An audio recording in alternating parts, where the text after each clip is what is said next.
Just off the coast of Patagonia lies unexplored virgin territory that's free from human activity. Located in an area where rain and storms dominate, everything on this deserted island awaits discovery. A Franco-Chilean expedition made up of about 40 scientists, speleologists, anthropologists, and biologists has embarked on a 2-month mission to explore this unknown and hostile territory.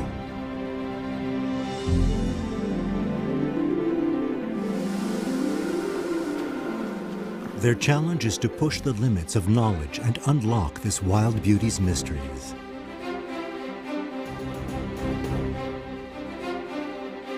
Did ancient peoples who have since died out ever visit this island? What secrets do these huge whale skeletons hold? From aquatic depths to soaring forests, strange and fascinating discoveries await them. On this land at the end of the world that has endured the forces of nature for millions of years.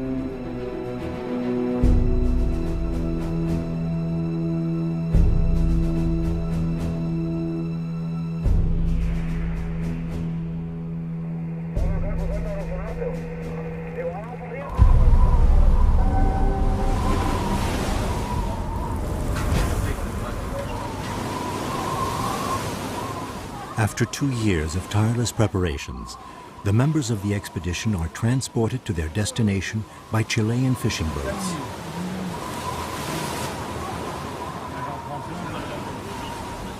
They all know that you have to earn the right to set foot on the unexplored island of Madre de Dios, because to access it, you have to brave the Pacific Ocean, which is not Pacific at all. The wind roars at more than 50 knots, and in this part of the world, it rains almost all year long. The mission has been organized by Centre Terre, a well-known association which has already led several expeditions in Patagonia. The boats left from Puerto Natales. They've endured 3 days of grueling sailing through Patagonia's canals to travel 250 kilometers north to reach Madre de Dios Island, a virgin territory the size of New York City.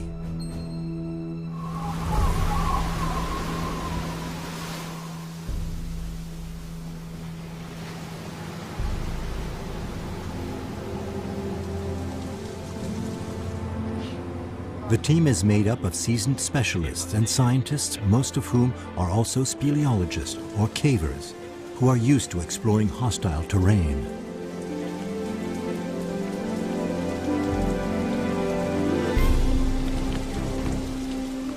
They have a million things to do. They need to set up the camp 35 meters above sea level to avoid the region's frequent tsunamis. The team clears the ground, sets up the tents, and unloads 40 tons of equipment as quickly as possible.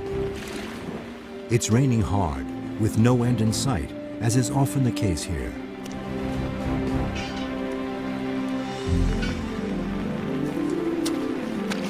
What do you think about this expedition?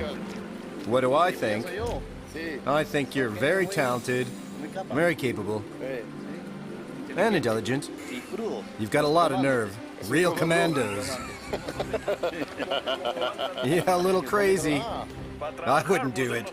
Oh no. Like modern Robinson Crusoes, the explorers have brought the equipment necessary to build an ecological cabin that was designed by Cecilia, a Chilean architect.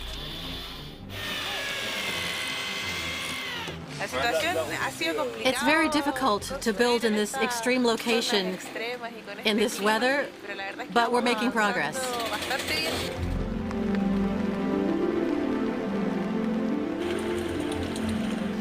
They've strung a zip line to speed up unloading.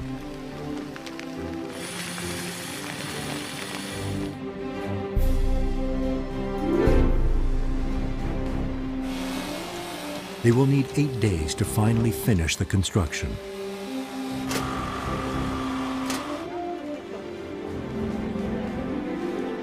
Once the cabin has been assembled, Bernard Tourt, the expedition leader, can begin the first exploration missions.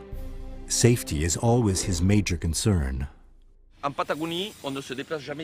Patagonia, you never travel alone. Either someone's watching you or you travel in pairs. No one goes out on a solo reconnaissance mission saying, I'm going up on the mountain to see if I can find this or that. So the idea today is to see what we need to put into place in the coming days, especially the first part. You have to open it up the right way so we have an easy path on the ridges and things.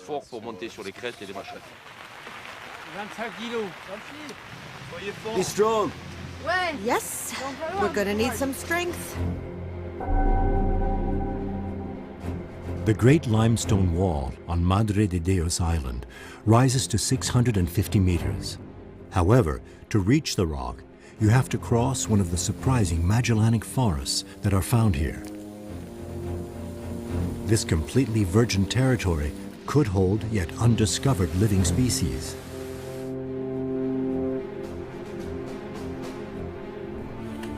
It is also an immense open-air laboratory where erosion can be observed in record time, as it's accelerated by extreme weather conditions. Here, the rock is alive, intense, and poetic.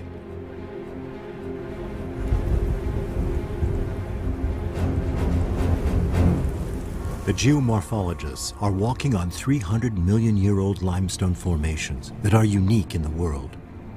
As there is no name for them, they call them marble glaciers. 132, 133. It's going down to 140, 139. 39, that's it? 135, 132. Well, it's stable at 152. Karstology engineer Stéphane Jaillet measures the electrical conductivity of the rock. In other words, the dissolution or chemical erosion of limestone in water. We can calculate the number of grams or kilos of limestone that disappear each time. We look at what happens here during a given period that lasts 1 hour, 3 days, 2 years, to see if it's compatible with what we've observed concerning glacier retreat over 10,000 years.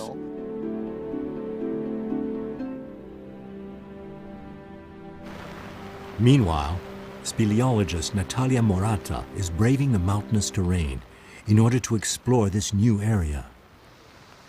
You want to go from point A to B, but the shortest path is never the most direct. You have to go down, climb back up with your hands and feet, and just when you're barely stabilized, a gust of wind hits you, you recover, you get rained on. It's marvelous. Her team has set up a campsite on a totally open and smooth limestone shelf that they've named the Condor's Nest. Bivouacking so high up allows them to explore a specific area several days in a row without having to return to base camp.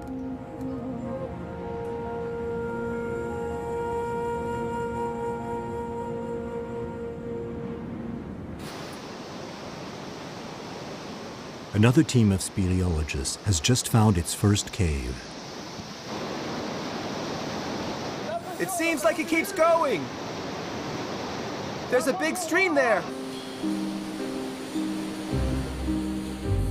Pushed by their passion for cave diving, the team plunges into the darkness of this mineral maze.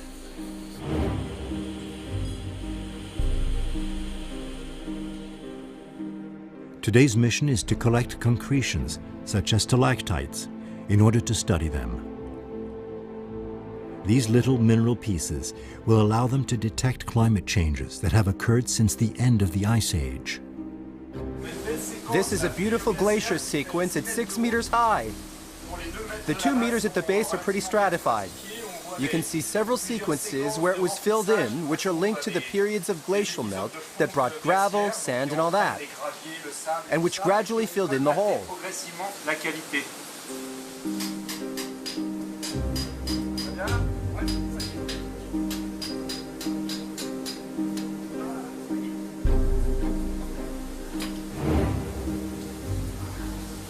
Perfect.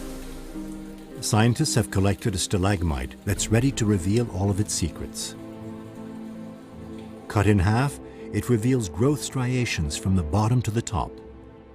Color variation means climate variation. Uranium-thorium dating indicates that the base is 11,500 years old, which was when plant life returned to the island.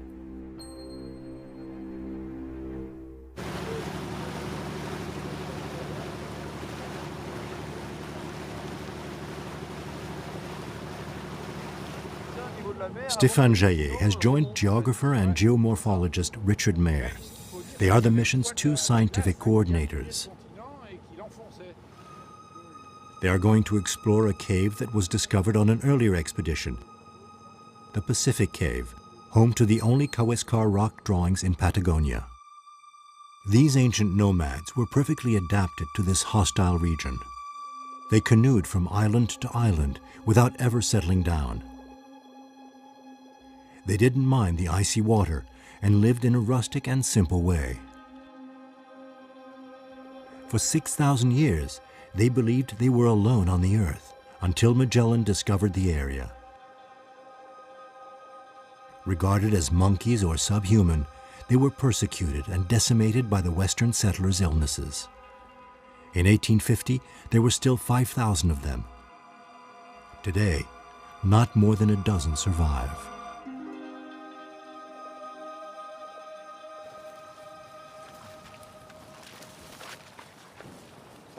So, we've arrived.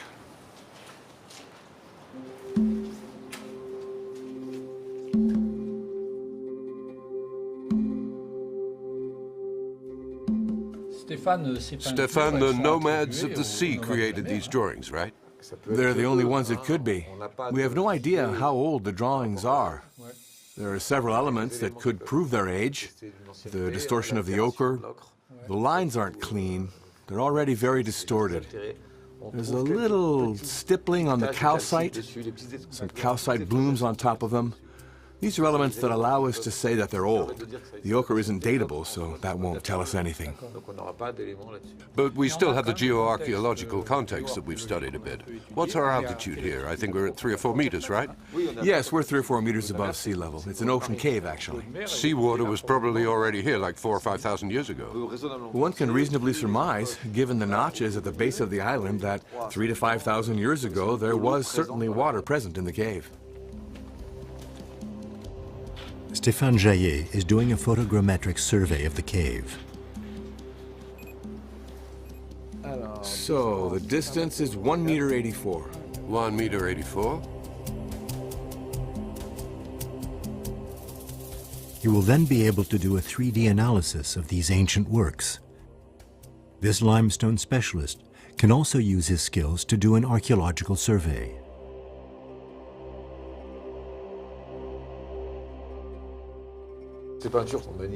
These paintings are magnificent, and they've been attributed to them.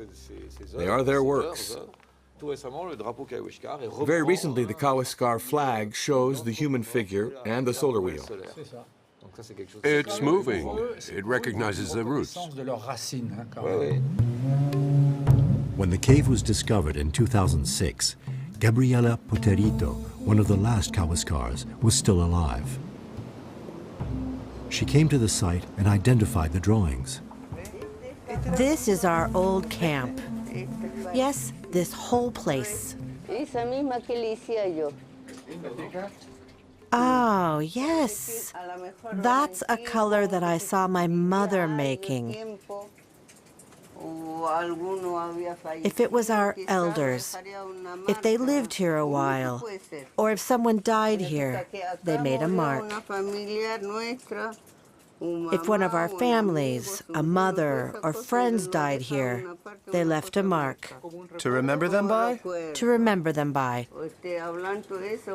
Someone could have died of hunger, stuck in bad weather.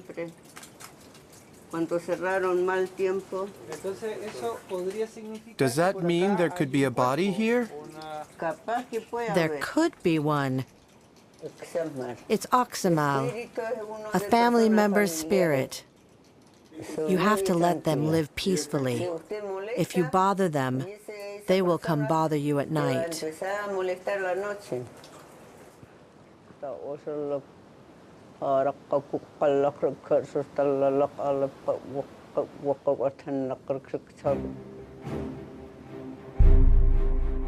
After this visit to the Kaweskar cave, the Chilean boats must return to Puerto Natales. The expedition members are now cut off from the rest of the world, self-reliant and alone on this island where there is still so much to explore.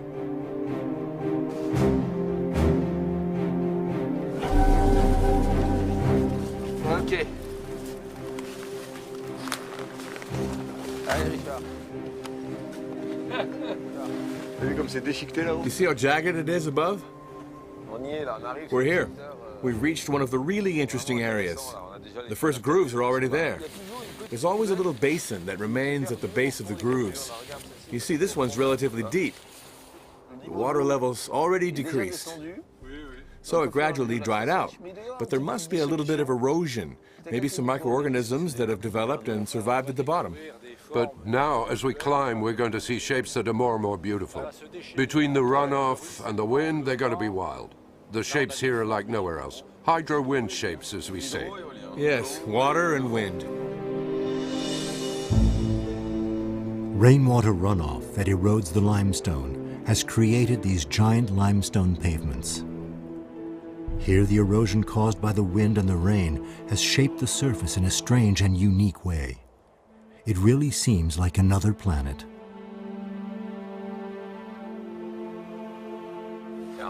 Hey, look at that. That's awesome. They're actually blocks that have stayed on the ridges. Below them, it's completely eroded and dissolved.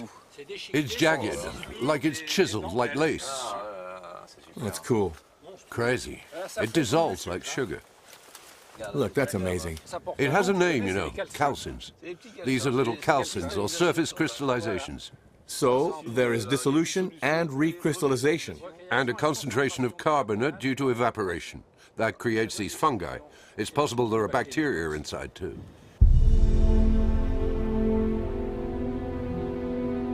Madre de Dios continues to surprise them. On a northern plateau, Stefan and his team discover a surrealistic landscape created by the wind.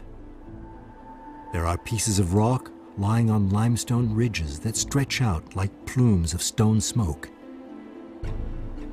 They look like shooting stars, frozen to the ground and constantly resculpted. Here again, the explorers have to invent a name for these never-before-seen phenomena. They will be called rock comets. We have a rock block here that is not limestone, which is at the front.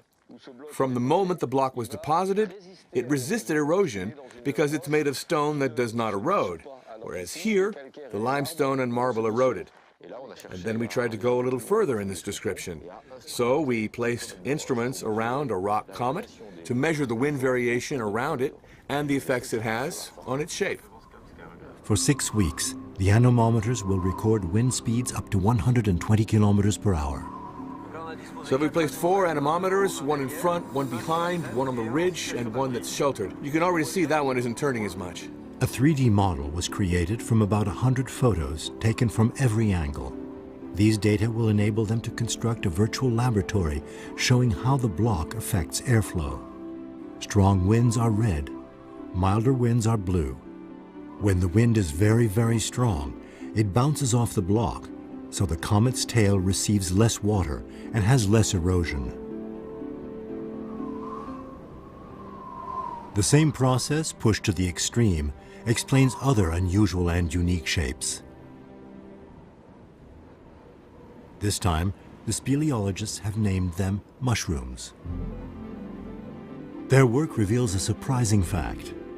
Here, 60 centimeters of the limestone surface disappears every 100 years, a world record. That's 4 times more than in the Alps. But then again, 9 meters of rain falls here every year.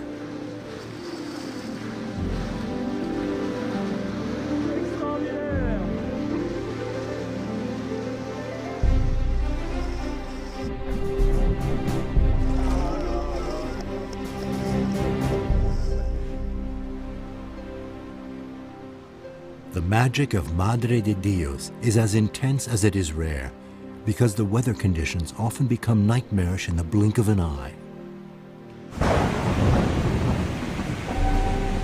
Sometimes the rain and storms prevent the teams from going out for several days.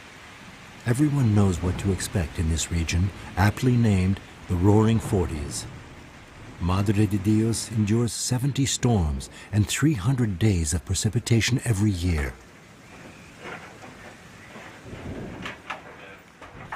Bad news is also part of the expedition. One of the cave divers has fallen seriously ill. We're simply repatriating him home. That's it. After 3 days, the helicopter can finally take advantage of the calm between two rainstorms to evacuate Michel.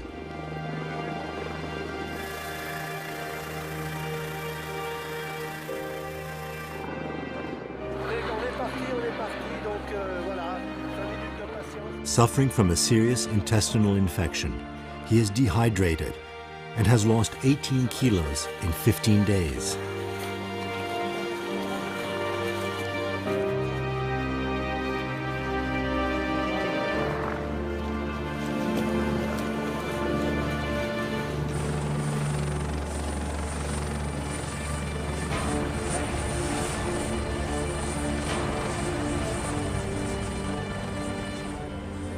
Michel is one of Centre-Terre's expedition veterans, but this year, Patagonia has gotten the best of him, and he will need 4 months to fully recover.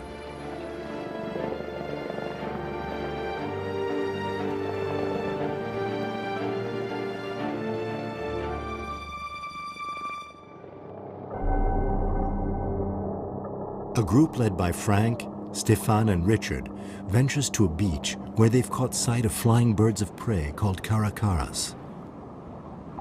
Their presence has intrigued the scientists. What could have attracted them? It's the carcass of a decomposing humpback whale. The entire region is located near the migratory routes used by several whale species.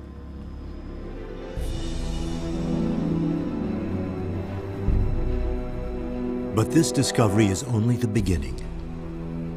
By exploring the Pacific side of Madre de Dios, our scientists have discovered a gigantic cave, the biggest in all of Patagonia. What they can see defies imagination. Whale vertebrae and bones by the dozens. This is unbelievable because the cave opens several meters above sea level. They identify 6 skeletons. 5 are blue whales and 1 is a beaked whale. Here's a splendid whale vertebra next to a rib. It measures nearly 140 centimeters, and in the other direction, about 107. Even more incredible, other bones are lying on an outcropping 37 meters up. It's really surprising. Superb. Take a look at that. Fabulous. Move over there. A little bit closer to your foot. Stop. You're at like 8.2 meters, at least. We imagined it to be around 6 or 8 meters above sea level. Finally, it's more like 10 meters. Much higher. And then there are the discoveries that Richard and Frank made, where the bones are much higher. So, I don't understand anymore. I'm lost. What cataclysm did this cave endure?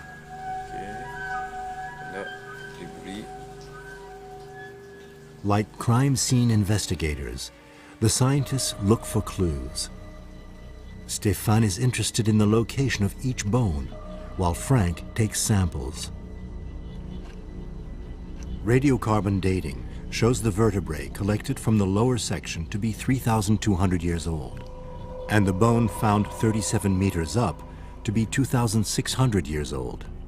However, 3,000 years ago, it was geologically impossible for the ocean to have reached the outcropping. There's only one hypothesis left. Let's go back 10,000 years in time, to the end of the last ice age. The level of the ocean was even lower. As global temperatures increased, the poles melted and the oceans rose. The cave's entrance was flooded with water. Ocean currents trapped the whales and their carcasses decomposed. Then, storms broke apart their skeletons. 2,600 years ago, coming from the bottom of the ocean, a tsunami threw the whale skeletons everywhere in the cave, even depositing them on the outcropping. As it was freed from the ice, the island rose slowly, gradually moving the cave away from the ocean. The cave played a protective role in preserving the whales' remains, which would have disappeared in a few decades if they had washed up on a beach.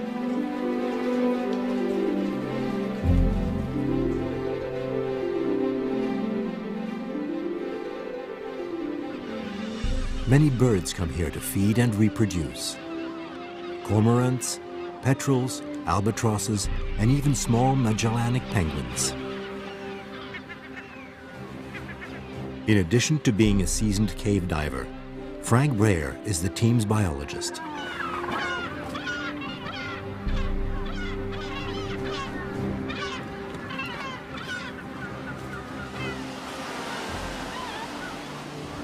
When you dive in the ocean here, it's 11 degrees. But here we dive in 6-degree water. So we're diving into water that has come from a higher altitude, from farther away, and has moved through the rock. So there's great potential for exploration.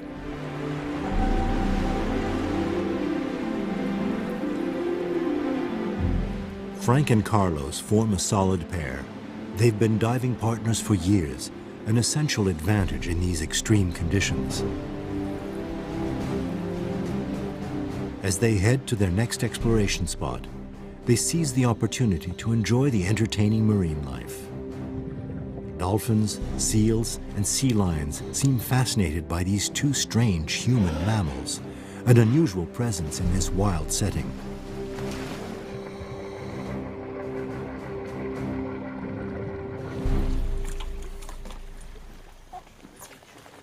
To reach the gallery they want to explore, the two divers must make a path through the virgin forest, a natural gem that has hardly changed since its origin. Plants grow directly on the limestone rocks and on tangles of dead tree trunks covered with debris and humus. Progress is difficult. It's a veritable obstacle course. It takes an hour of hard work with 35 kilos on their backs to travel 100 meters. Finally, they're in front of the cave's entrance. Caving is an activity that requires a certain commitment. On expeditions like this that are far away, we know nothing yet. No one has dived into the siphons here. No one has entered the caves. With some holes, we're stopped by what we call a siphon. It's a passage that is completely submerged underwater. Imagine a gallery that continues under the water level. It means that we'll move through a space that's completely filled with water without any air above. It means complete darkness with no surface, and there's clay and other material in the water, so visibility becomes poor very quickly. So we run a guideline. We call it that because it will allow us to get out and get back to the surface where we can breathe and be safe.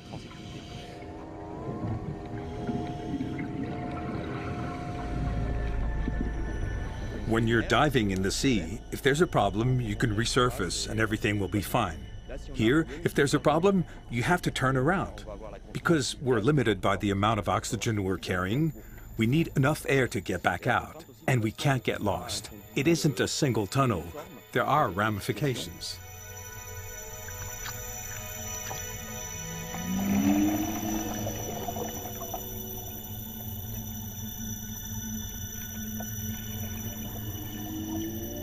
These are cave-dwelling species, perfectly adapted to the subterranean aquatic world. Our biologist diver collects them at nearly 24 meters deep.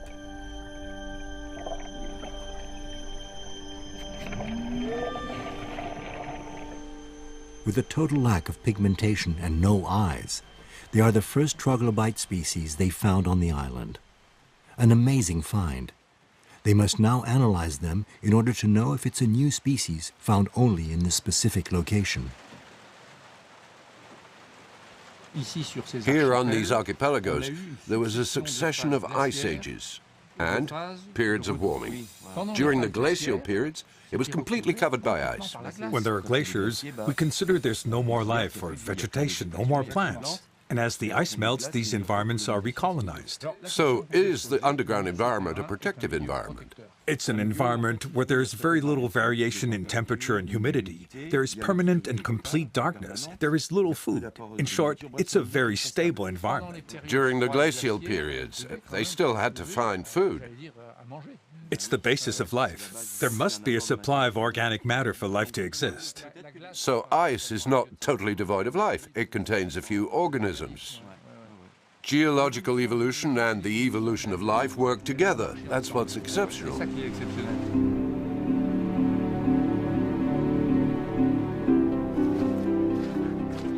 Thanks to this mission, young Chilean scientists like Juan Pablo Donoso are also discovering this fantastic terra incognita, located off the southernmost tip of their country.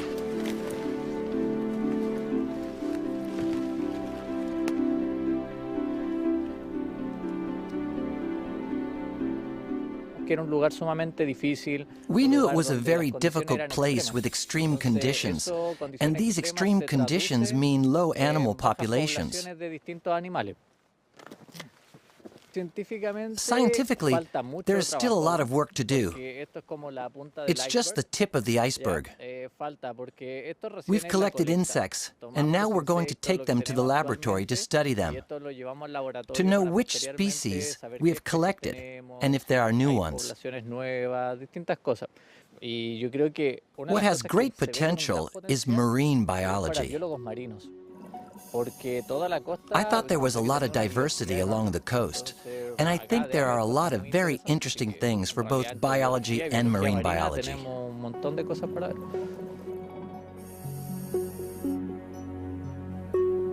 The wealth and the vivid colors of the flora and fauna in this underwater universe are in stark contrast to the unrelenting gray that characterizes the terrestrial landscape. These cold waters are rich in oxygen. Here, life finds everything it needs to flourish, whether it be a sea spider with well-chosen camouflage or giant seaweed called kelp, rocked by the Pacific's waves.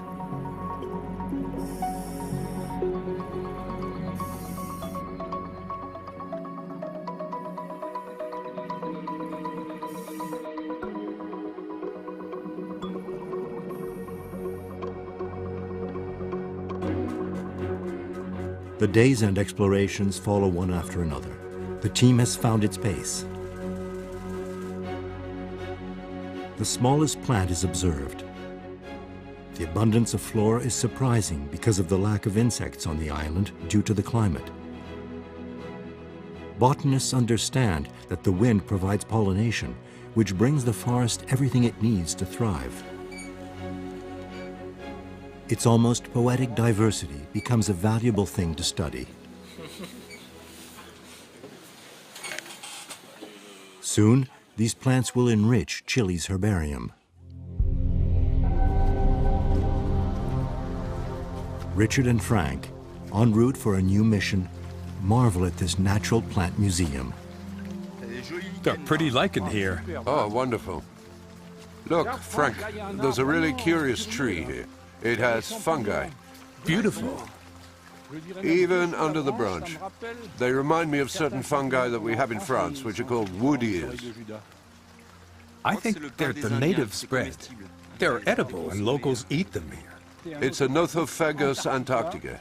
It's probably the species that weathers the wind the best. But you can find them away from the wind as well. And instead of being 1 meter tall, they're 15 to 20 meters tall, with trunks that can be from 50 to 60 centimeters. Same species, maybe the same age, but different heights depending on their wind exposure. These primitive trees are only found in the southern hemisphere. A small beech tree, 1 meter high, can be a century old.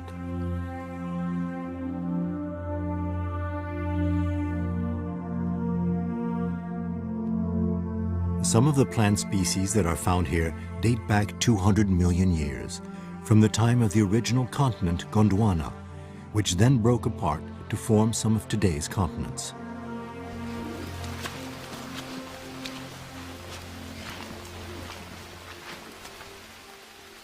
The forest is beautiful here. Oh, yes. It's a Nothophagus mountain forest. This one is unbelievable. In addition, it's not that tall. It's like, what, 4 meters high? And in my opinion, it's easily at least 2 or 3 centuries old, and perfectly suited to an incredible environment. And this buildup of moss is amazing.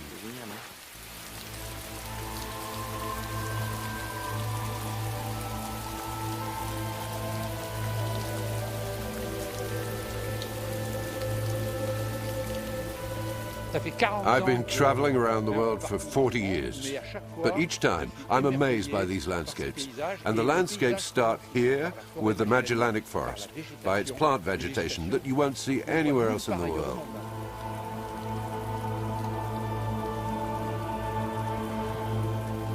This Magellanic Forest is one of the planet's last old-growth forests. It has almost never been touched by humans.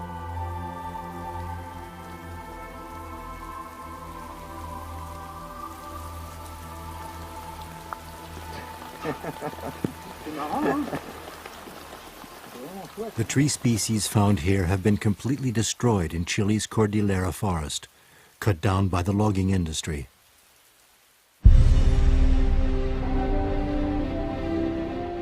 They have only 2 weeks left to explore the island, so the team is concentrating on the coastal zone called Punta Blanca. They hope to find ancient dwellings once used by the Kawiskar, the nomads of the sea. Wow, there's stuff everywhere. Yeah, and there's airflow too. Excellent. And it looks like there are signs of human occupation. Yeah. Burnt wood, limpets, shells. This is going to be interesting. We shouldn't walk inside. This spot seems important. The next day, the expedition's leader, Bernard Tourt, goes on site to survey it.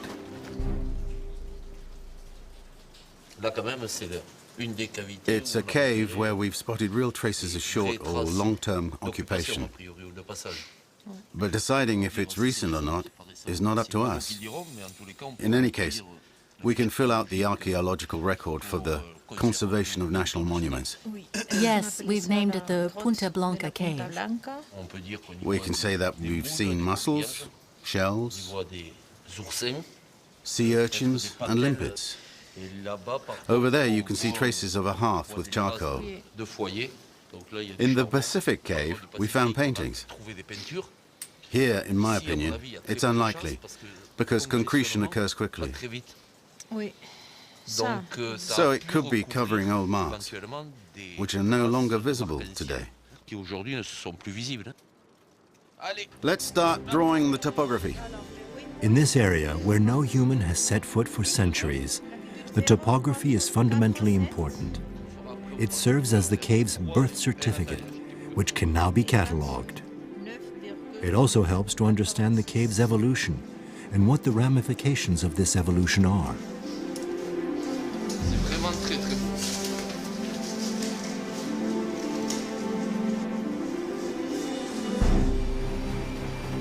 Chilean anthropologist Maria Jose Maneski has just been called in to help. While exploring the area around the cave, the speleologists have located some intriguing bones. As an anthropologist, she alone is authorized to handle any possible human remains found during the expedition.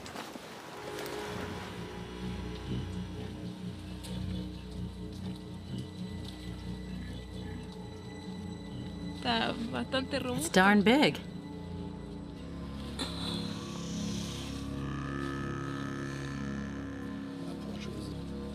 It's a metacarpus, a bone of the hand that goes here. 1, 2, 3, 4, left. Oh.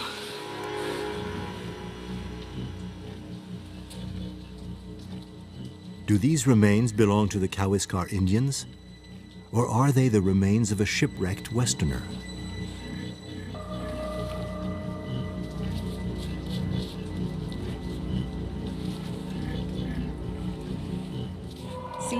It has a receding forehead with a skull that's extended in the back. It's very prominent here. It has very wide nostrils. Its cheekbones are also prominent, and this part too. A bit like a character with a wide face. It looks like a native Canoeras, the nomads of the sea. It's clearly indigenous. I'm happy about this discovery. It's very beautiful. Analysis will confirm the indigenous origin of this skeleton. According to radiocarbon dating, they are 710 years old. During the 2 months of the expedition, speleologists will have explored 200 caves and mapped around 12 kilometers of galleries on land and underwater. Frank and his diving partners are in the process of carrying out new investigations near Punta Blanca.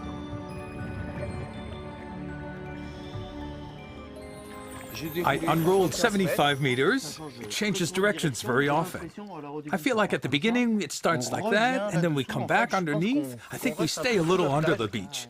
We're going to go along like that. Towards the beach? Only the topography will tell us. We don't go in the middle of the mountain.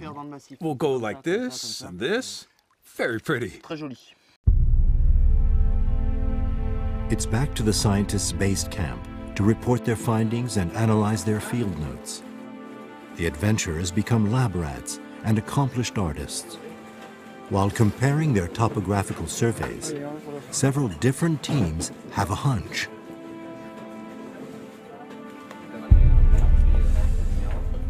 This is the Helmet Cave in 3D. This is what we explored near the last camp. And this is where we reached the siphon. The entrance is just here, on the Punta Blanca. There's a new open branch in the network. And what's interesting about this new branch is that it goes straight back to the camp where the team is currently working, 350 meters up. And a little farther on, there's the entrance to the Helmet Cave. Water could easily flow into the Punta Blanca system, where we've already seen 2.3 kilometers of development. We have seen 2 places it surfaces, one at the beach level, one just behind.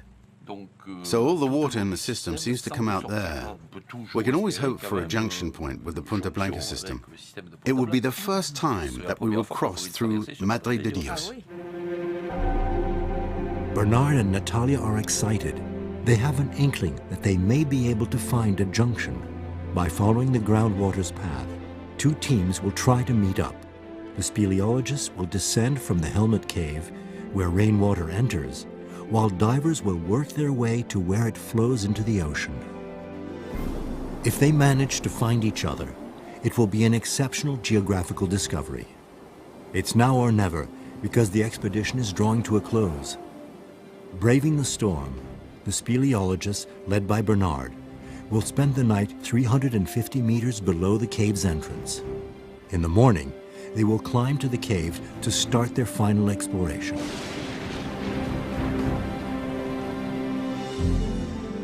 Down below, the cave diving team has arrived at the resurgence of the Punta Blanca, the mountain range's subterranean river that flows into the ocean. To explore it, they need to use very specific techniques and specially adapted cutting-edge equipment. Frank, Carlos, and Vincent have put their dry suits on over their polar fleece. This is indispensable if they want to survive being immersed for several hours in 6 degrees Celsius water.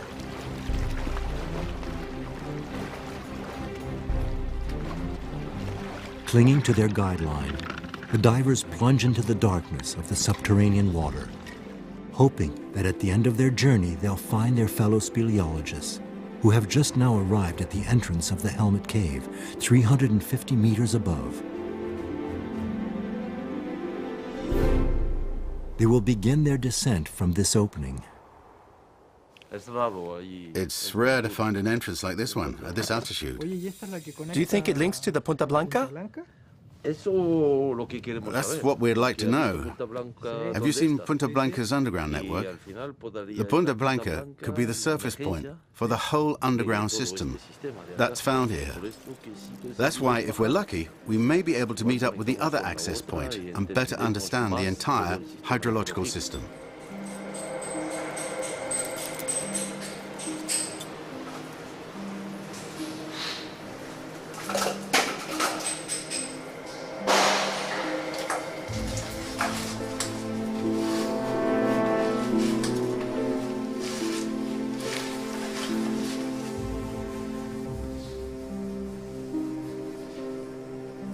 After 4 hours of exhausting descent, they find the main river at 230 meters deep.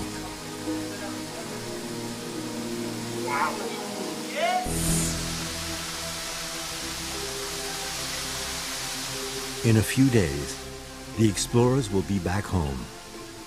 So they savor each meter traveled in the bowels of this virgin land that welcomed them, feeling like they are the first humans to walk inside the center of Madre de Dios.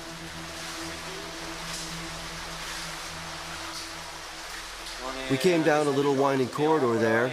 We started to find tributaries, and then we arrived in this big space and the river, and everything runs through here. It gets wider. It's incredible.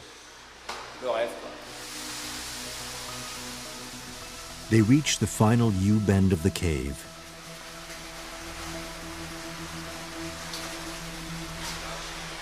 There's water falling at 100 or even 200 liters per second. Unfortunately, the river is rising. It must be raining outside. The flow is increasing. We're gonna stop here. The water will continue on its way to the ocean without them. They must stop here for safety reasons.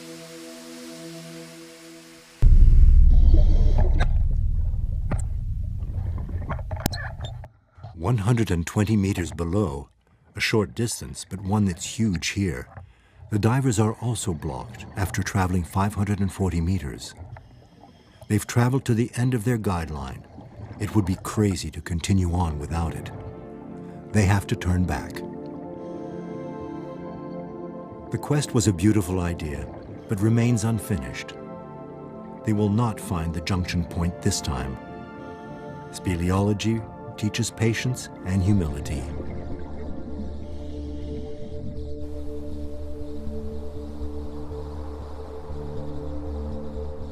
The mission is coming to an end. Richard and Lucas walk on the marble glaciers of Madre de Dios one last time.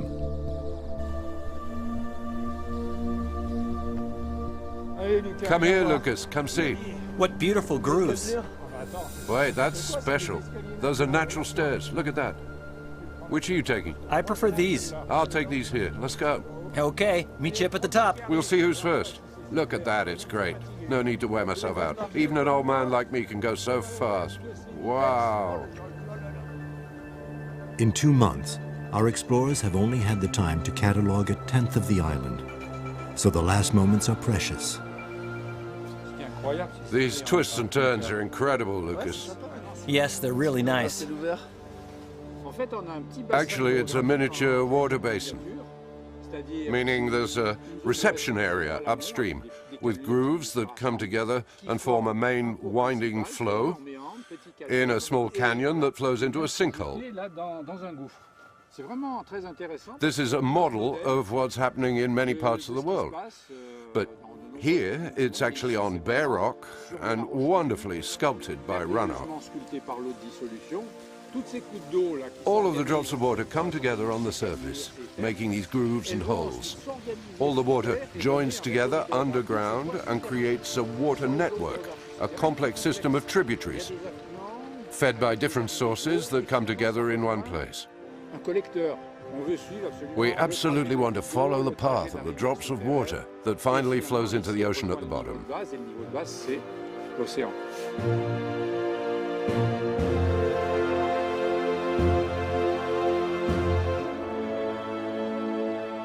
Our Crusoes go home happy and proud of their work, of their endurance, and of their ability to overcome the expedition's innumerable obstacles.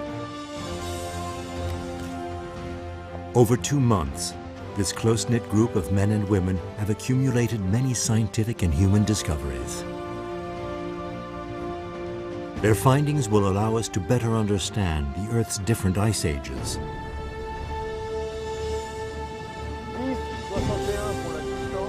The collected samples may enable the identification of new living species, some with amazing properties, potentially a source of inspiration for future researchers. This virgin world is now better known, but that must remain the only human trace. With Chile's help, Bernard, Natalia, Richard, Stefan, Frank, and all the others watch over this jewel to keep it intact. Thanks to their work, the Chilean authorities have realized the importance of this part of their territory and have now classified it as a natural reserve. The hope is that their actions will soon allow Madre de Dios Island to finally become a World Heritage Site.